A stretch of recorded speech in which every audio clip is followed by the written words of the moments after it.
Hey guys, so summer is about to begin, so I'm trying to find a nice little summer blockbuster to kick off the season. So this is it's a hard choice. There's so many good choices. I got my Bonds, my Indiana Jones, my Mad Max, my Jurassic Parks, and Goonies.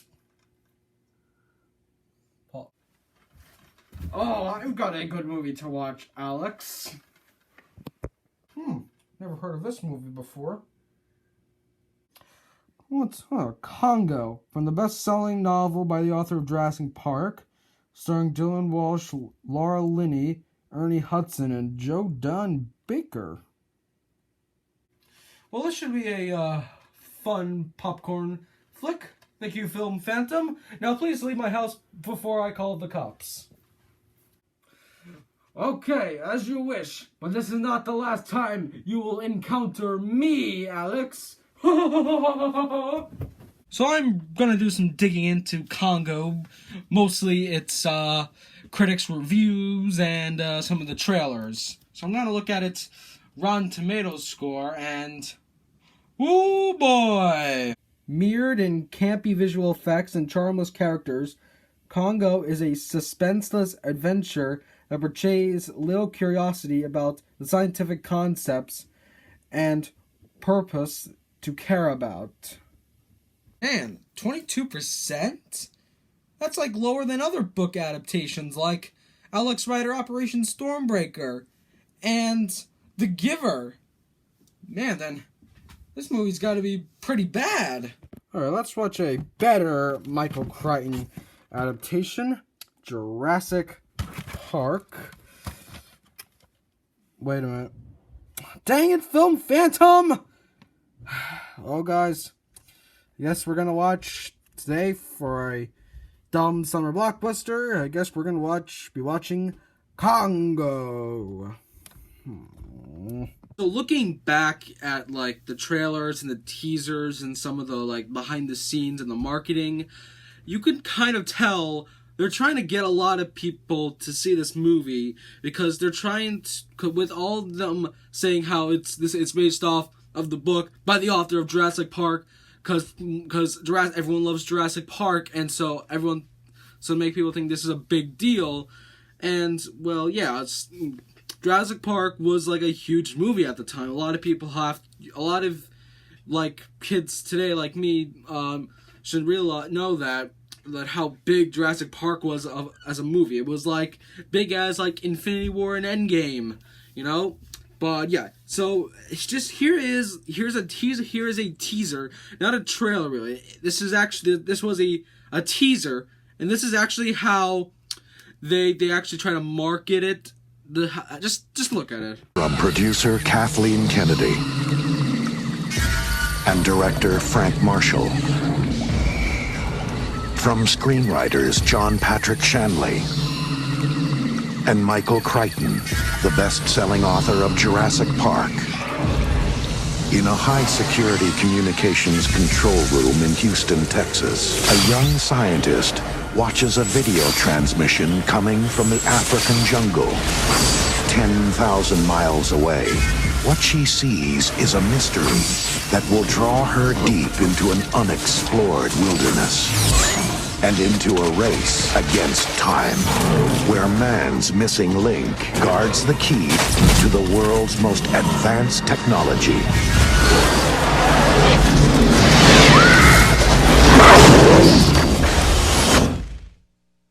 Congo, where you are the endangered species.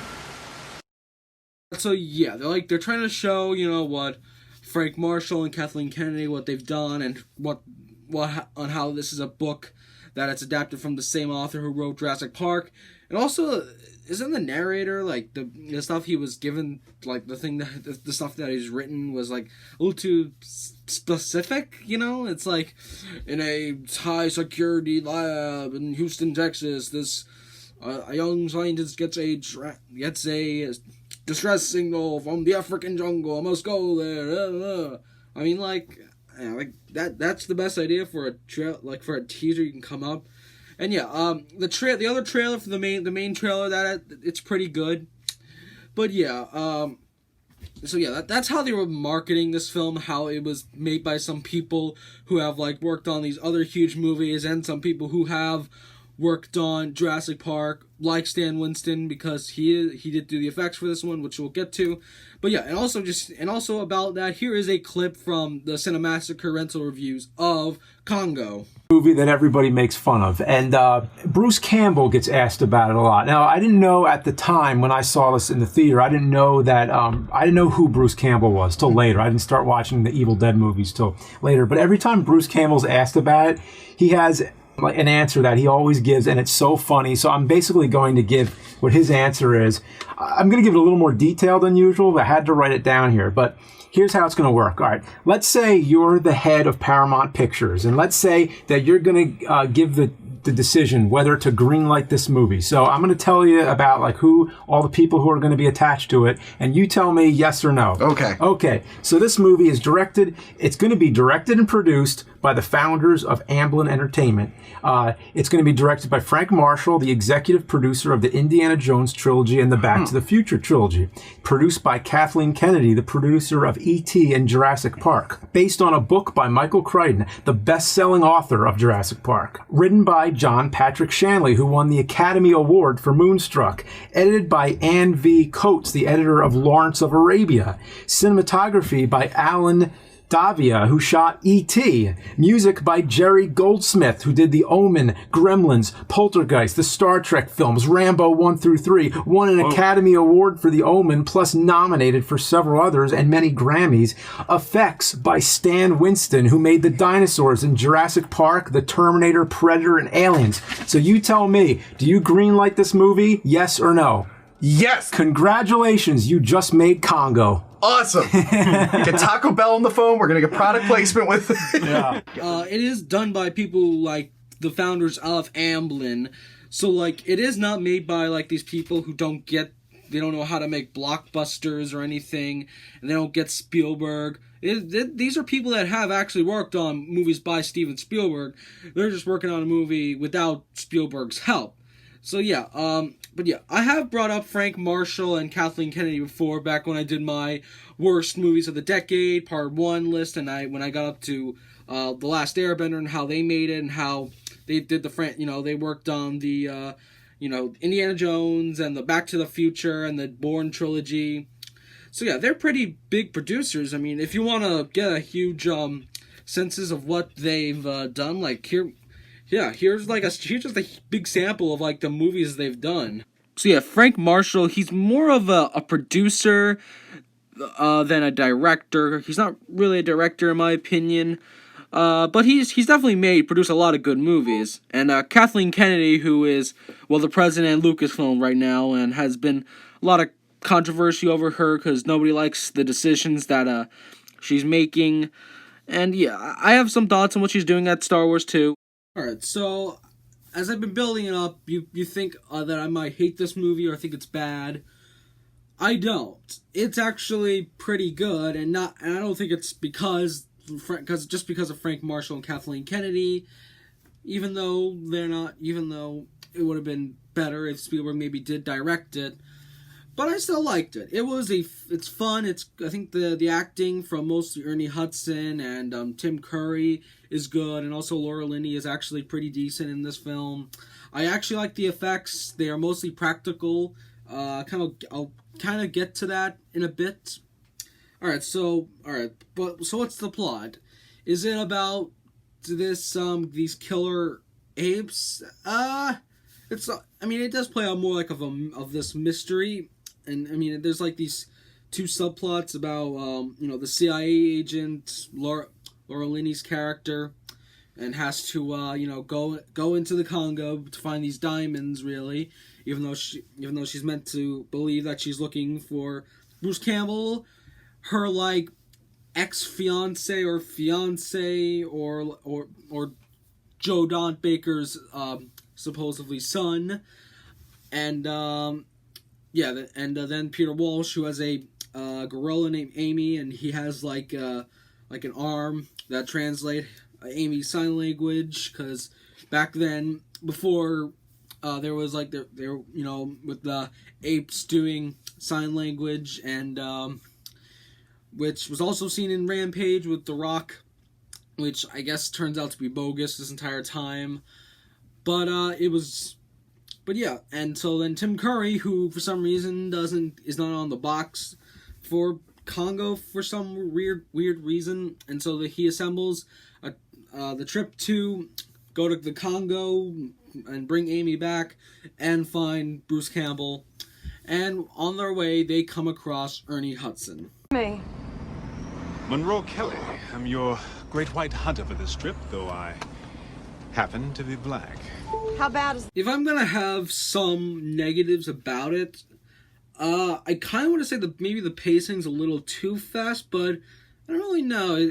I think it's pretty good at times how they set up the jungle adventure stuff.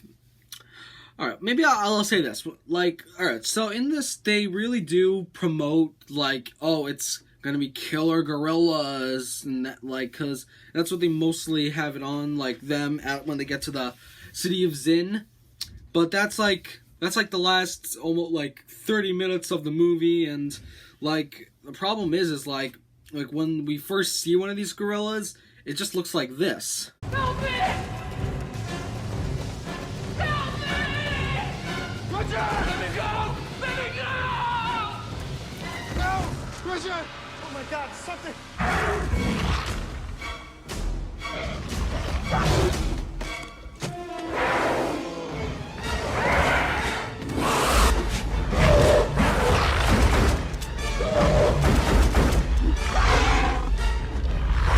Yeah, like, why did they edit that scene like that? I hate it when they, like, make, like, scenes go, like...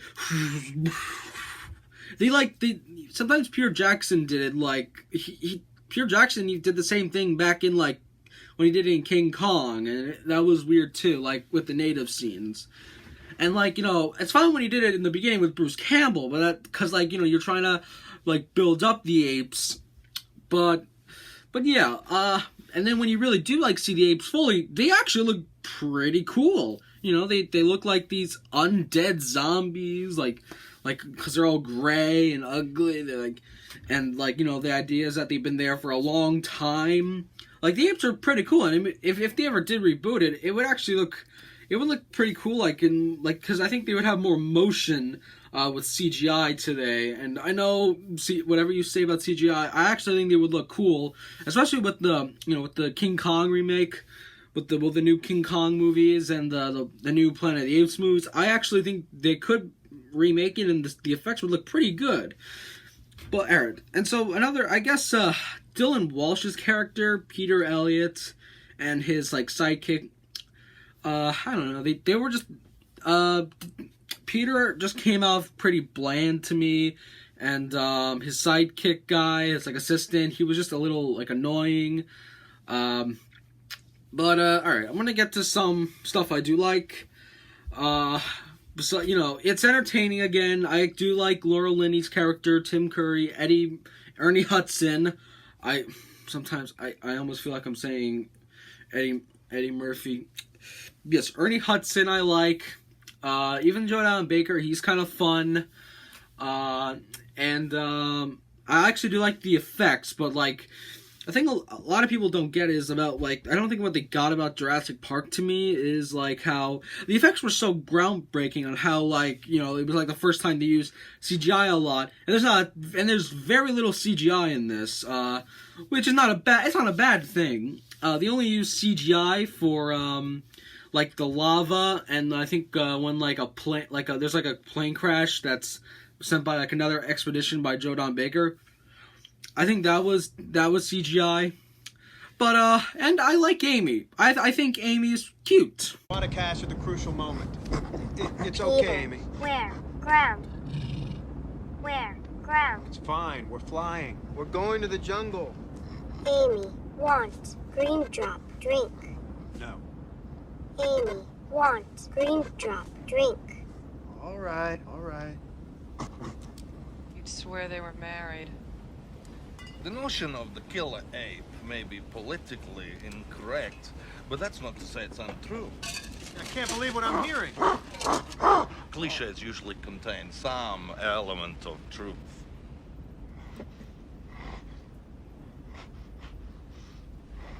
Are you serving that ape a martini? She's allowed one. It'll calm her down. In my life, I have heard many a bizarre story. Even like I like the hippopotamus scene, which was like an animatronic. It actually looks very real. I think like that effect is really, it's like up there with the Triceratops from Jurassic Park. But yeah, it's not as good as Jurassic Park, and not as bad as Jurassic World Fallen Kingdom. But I think they just didn't really get that much what made Jurassic Park so good. I mean, because like the effects were just so groundbreaking at the time. And these effects are bad. These effects are really good. Like I think they're better than most effects today, I think. But yeah, it just doesn't have like the epicness that Jurassic Park has. I mean, a lot of movies like try to top Jurassic Park back then, because again, biggest movie of all time, and like, you know, for example, like, you know, like Independence Day and Twister and Godzilla, which kind of just ripped off Jurassic Park, and like with like basically the ending, for example, and like, you know, so, and Congo doesn't really rip off Jurassic Park. I mean, it definitely tries to have like that feel of Jurassic Park, but it doesn't have like the sense of like wonder and awe that the first one has. And it doesn't really have like any stars that kind of went big, like Laura Dern and Samuel L. Jackson, because I mean, Jurassic Park, like, some of the actors weren't like, you know, A-listers, and you know, I guess they were trying to make A-listers out of Laura Linney and Dylan Walsh. And again, I do like Ernie Hudson and Tim Curry in this movie. I think Ernie Hudson definitely makes a pretty great performance, and I'm sad that he never really took off that much. I mean, even though he was in Ghostbusters, and supposedly he's coming back in Afterlife, but it's probably going to be small, and he was, for some reason, he was in God's Not Dead 2. We're constantly faced with. Normally these things don't get taken to court, but the possibility that they can is a bit of a threat. So it's nice to see in this movie it sort of played out, and we get a chance to look at that. Ultimately, I think... So that's my review of Congo, but this is not my only... It's not going to be the only huge movie review of a dumb summer blockbuster. There will be more. I just don't know what it's going to be. But yeah, that's Congo. I give it an 8 out of 10. It's fun. I highly recommend you go check it out. Definitely watch Jurassic Park before you watch it, though. And so yeah, go check Congo out. It's very good, and I'll see you next time. Bye. You'll discover the legendary taste of Taco Bell. And while you're there, get 3 exciting Congo the Movie collector's watches. Just $1.49 each with any food purchase. But hurry, they're an endangered species.